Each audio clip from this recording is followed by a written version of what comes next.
Demand and credit concept. ठीक है, इसमें हमने मेनली पढ़ना क्या है कि एग्रीगेट डिमांड होता क्या है, एग्रीगेट सप्लाई क्या है, उसके रिलेटेड कंसेप्ट क्या है। मेनली इस चैप्टर में हमने 3 फंक्शंस पढ़ने, saving function, consumption function and investment function. ठीक है, सेविंग फंक्शन के 2 पार्ट्स हैं, कंजम्पशन फंक्शन के 2 पार्ट हैं एंड इन्वेस्टमेंट फंक्शन के 2 टाइप्स। डिटेल में करेंगे one by one topic.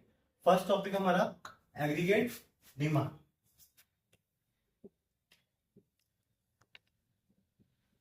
Aggregate demand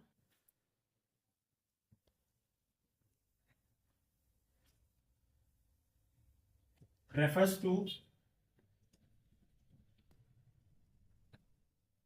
total value of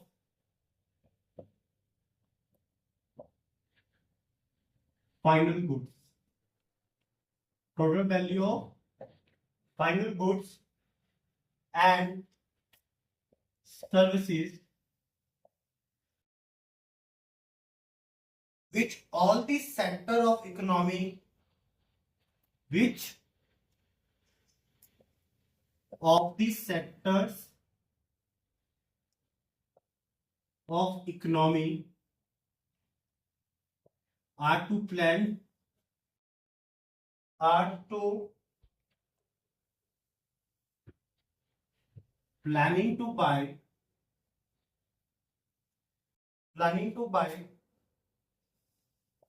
at a given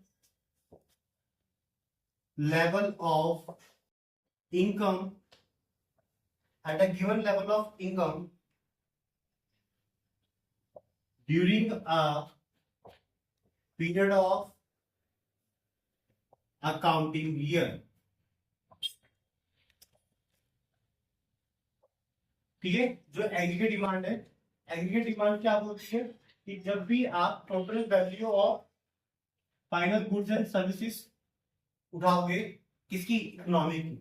ठीक है, 3 सेक्टर्स ऑफ द इकोनॉमी में, primary sector, secondary and tertiary. तीनों सेक्टर के गुड्स एंड सर्विसेज जब वो प्लानिंग से बाय किए जाएंगे, ठीक है, at a given period of time, तो वो क्या होगा, हमारा एग्रीगेट डिमांड। ठीक है, इस एग्रीगेट डिमांड के कुछ कंपोनेंट्स हैं। फर्स्ट कंपोनेंट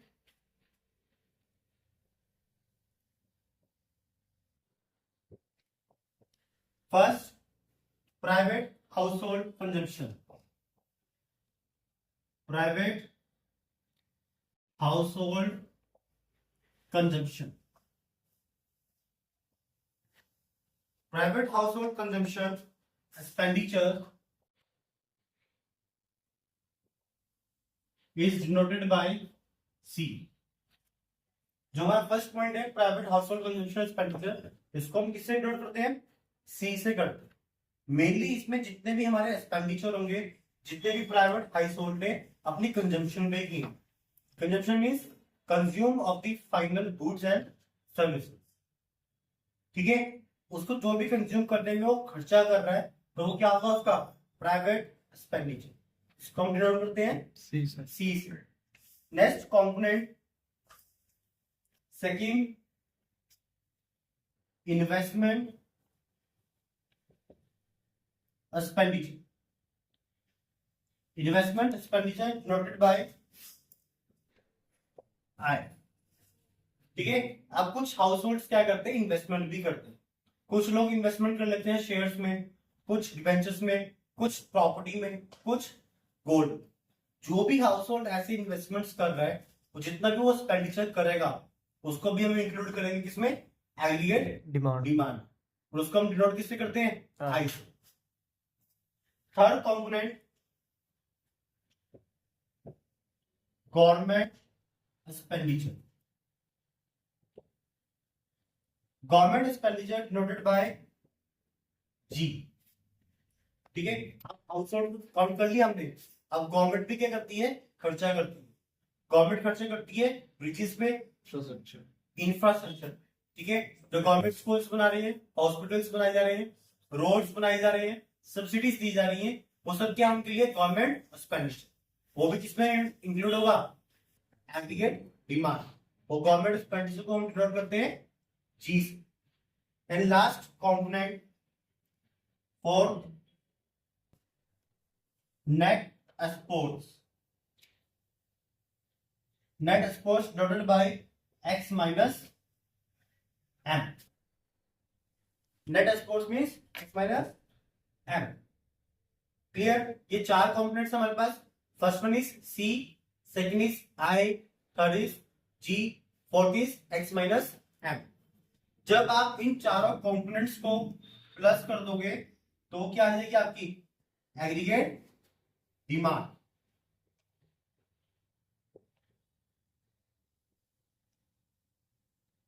ठीक है, क्या बन जाएगी आपकी वो एग्रीगेट डिमांड।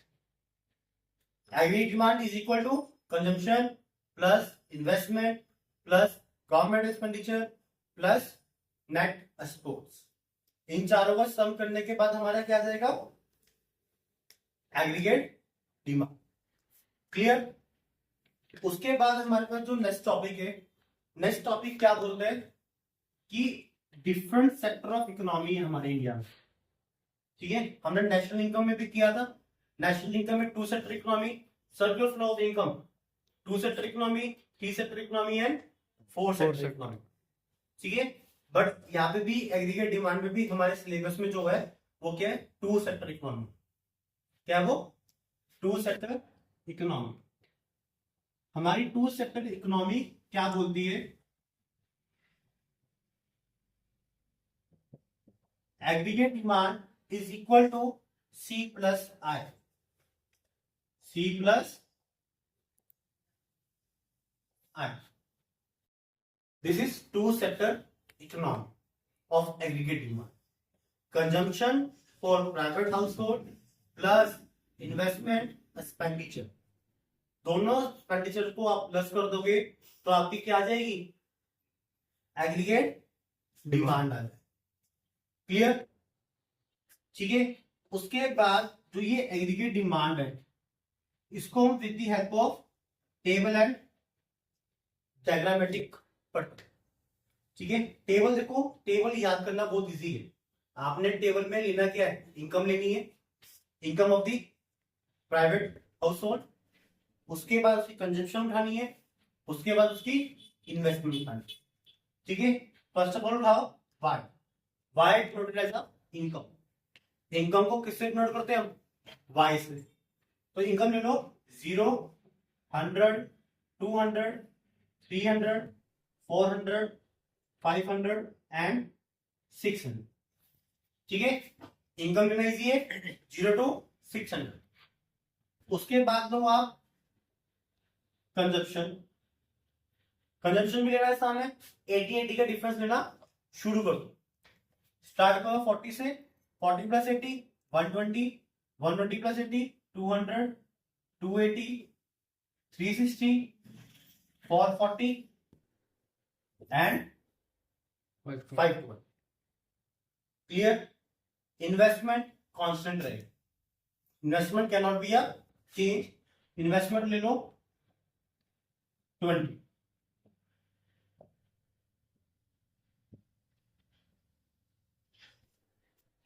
ठीक है, इन्वेस्टमेंट कितनी होगी 20। आप बोले टू सेक्टर इकोनॉमी चल रहा हूं मैं, टू सेक्टर इकोनॉमी में क्या फॉर्मूला होता है एग्रीगेट डिमांड का, सी प्लस आई। तो सी प्लस आई निकाल दो, 40 प्लस 20 60। ठीक है, 120 प्लस 20 140, 220, 300, 380, 460 एंड 5। क्लियर? क्या बन गया ये टेबल, किसका टेबल बनाइए एग्रीगेट डिमांड। क्लियर? अब इसके बाद इसका क्या बनाना है ग्राफ। ग्राफ बड़ा बहुत इजी है इसका, एक्सिस वाई ऑरिजिन। ठीक है, नीचे हमारी आएगी इनकम, इधर एग्रीगेट डिमांड, उसके बाद कंजम्पशन शो करिए, इन्वेस्टमेंट शो करिए एंड एग्रीगेट डिमांड। इन्वेस्टमेंट क्या है? कांस्टेंट, तो ये आ गई मेरी इन्वेस्टमेंट। ठीक है, कंजम्पशन कहां से स्टार्ट हुई? 40 से स्टार्ट हुई, बट इन्वेस्टमेंट 20 से। 20 ये है तो 40 थोड़ा इसके ऊपर रहेगा, और कंजम्पशन कैसे जा रही है? ऐसे। This is consumption. अब नेक्स्ट क्या है? Aggregate demand. और जो एग्रीगेट डिमांड है, it is the combination of consumption plus investment. तो उन दोनों को प्लस कर देंगे, तो 60 से स्टार्ट हुई है, तो 60 से ऐसे। This is AD, C plus I. Clear? Diagram में एक बात ध्यान रखनी है कि एडी और जो सी होगा वो आपस में क्या चलेगा? पैरेलल चलेगा। ठीक है, उसके बाद डिनोट करो, ओरिजिन हो गया। जहां से आपकी इन्वेस्टमेंट शुरू होगी वो आर है, जहां से कंजम्पशन शुरू होगी वो एस, और जहां से एडी शुरू होगा वो क्या आपका? टी। ठीक है, जो ये एस आर ओ का पार्ट है उसको बोलते हैं सी बार। क्या बोलते हैं उसको? सी बार। सी बार मीन्स ऑटोनोमस इन्वेस्टमेंट। सी बार का मतलब क्या है? Autonomous investment. ये हमारी जो सी। क्लियर? ये आपका डायग्राम है किसका? Aggregate demand. अब ध्यान से देखो, इसमें बनाना कैसे है, इसको याद कैसे रखो। टेबल याद हो जाएगा। इनकम लेंगे 0 से लेके 600 तक, कंजम्पशन 40 से स्टार्ट करो, और 80 का डिफरेंस लेते चलो। इन्वेस्टमेंट कांस्टेंट रहेगी कितनी? 20। एंड एग्रीगेट डिमांड प्लस कर दो कंजम्पशन प्लस इन्वेस्टमेंट, तो क्या आ जाएगी? Aggregate demand. एंड उसके बाद डायग्राम बनाना है। डायग्राम में सबसे पहले आप इन्वेस्टमेंट शो कर दो, is a parallel to the X axis. ठीक है, फिर कंजम्पशन को शो करो। कंजम्पशन शो कैसे होगी? वो अपवर्ड ग्राउंड है, डाउन अप में जा रही है, 40, 120, 200, 220 इंक्रीज लेवल पे, तो वो इंक्रीज होती जाएगी ऊपर को। एंड एग्रीगेट डिमांड थोड़ा उससे ऊपर स्टार्ट होगी, क्योंकि वो तो कॉम्बिनेशन है। किससे कॉम्बिनेशन है? Consumption plus investment. तो उन दोनों को प्लस करके एग्रीगेट डिमांड शो कर दो आप ग्राफ। ठीक है, तो ये क्या हो गया आपका? एग्रीगेट डिमांड का टू सेक्टर इकोनॉमी टेबल है, डायग्राम एंड फॉर्मूला। ठीक है, और लास्ट में आपने डायग्राम के बाद आपने लिखनी है उसकी ऑब्जर्वेशन। ऑब्जर्वेशन में मेन 5 चीजें लिखनी है। फर्स्ट वन, ठीक है, ऑब्जर्वेशन में मेन 5 चीजें लिखनी है आपने। फर्स्ट, कंजम्पशन फंक्शन क्या था, कंजम्पशन कितनी थी, कहां से इंक्रीज हुई, कैसे इंक्रीज हुई। सेकेंड चीज, इन्वेस्टमेंट किसके पैरेलल है। ठीक है, थर्ड, एग्रीगेट डिमांड, कि एग्रीगेट डिमांड का जो ग्राफ है वो सी के पैरेलल चल रहा है, क्योंकि is a combination of consumption plus investment. Fourth observation, on the basis of C bar, autonomous investment. And last observation, slope of consumption curve and aggregate demand, both curve are going to parallel. Clear? और यहाँ पे आपका to sector economy खत्म। Aggregate supply, aggregate supply की देखो, पहले हमने क्या पढ़ा था? Aggregate demand. अब क्या? Aggregate supply. Aggregate supply it refers to the value of it refers to the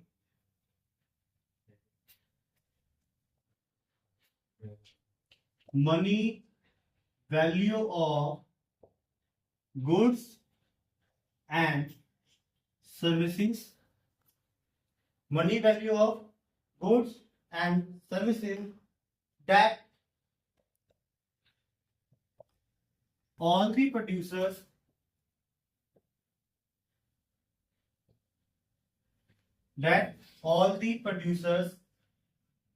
are willing to supply, are willing to supply in a economy during a accounting year. This is called aggregate supply. Aggregate demand में क्या था कि consumer के पास हिम्मत होनी चाहिए उसको bye करने की, तो वो क्या हो जाएगी एग्रीगेट डिमांड। अभी यहाँ पे क्या है एग्रीगेट सप्लाई। एग्रीगेट सप्लाई अब जो पढ़ना है कॉन्टेस्ट ऑफ प्रोड्यूसर पढ़ना, तो इसमें प्रोड्यूसर की क्या willing to able to willing होना चाहिए कि वो उसकी क्षमता होनी चाहिए कि वो मार्केट में गुड एंड सर्विसेज जो उसको वैल्यू मिल रही है उसमें वो क्या कर सके उसको बेच सके। ठीक है, तो वो क्या होगा aggregate supply. Aggregate supply AS is equal to NNPFC.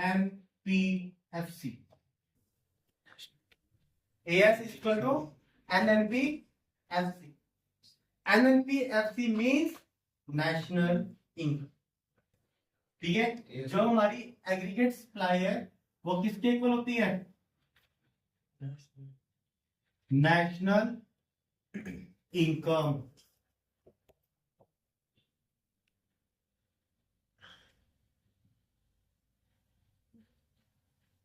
Clear, aggregate supply is equal to national income. ठीक है, हमने एग्रीगेट सप्लाई को भी किसमें पढ़ना है टू सेक्टर इकोनॉमी में। तो टू सेक्टर इकोनॉमी बोलती है हमारी एग्रीगेट सप्लाई के लिए AS is equal to C plus S।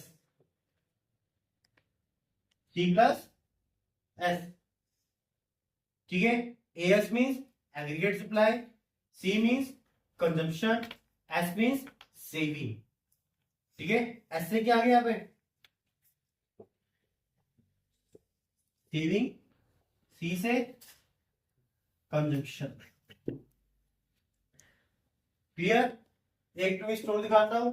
Aggregate supply is equal to Y। Y means income. ठीक है, Y is equal to NNPFC। National income is equal to Y। Y is equal to aggregate supply. Aggregate supply is equal to C plus S। ठीक है, consumption plus saving. Clear, उसके बाद क्या हमने इसका table. Table देखो वही वाला याद रखना है जो हमने पहले बनाया था। ठीक है, पहले हमने क्या क्या लिया था इनकम, कंजम्पशन, टेबल। इनकम कितनी ली थी हमने 0, 100, 200, 3, 4, 5, 6।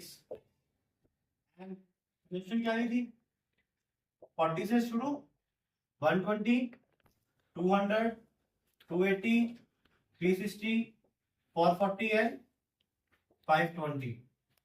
ठीक है, उसके बाद क्या है सेविंग। सेविंग को याद रखना कि सेविंग आप निकाल लोगे खुद। ठीक है, सेविंग निकलती है Y माइनस C। क्या निकलती है Y minus C। 0 minus 40 minus 40 minus 20 0 20 40 60 and 80। ठीक है, कि जितनी भी उसकी एक्स्ट्रा इनकम होगी वो सारी किसमें डालता रहेगा सेविंग्स। उसके बाद क्या निकालनी है aggregate supply. Aggregate supply C plus S।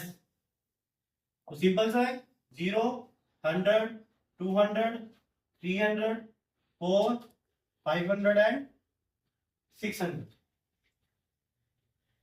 ठीक है, तो दिख गया यहाँ पे Y is equal to AS। ठीक है, और Y को हम इनकम बोलते हैं, income as a treat as national income. Clear, table clear हो गया। अब लास्ट में क्या बनेगा इसका डायग्राम। डायग्राम सबसे इजी इसका है, तो किसी का डायग्राम इजी नहीं है। X Y origin, this is income and aggregate supply, just like a aggregate। ठीक है, just like a 45। ठीक है, just like 45 degree is equal to aggregate supply curve. Clear? Aggregate supply curve.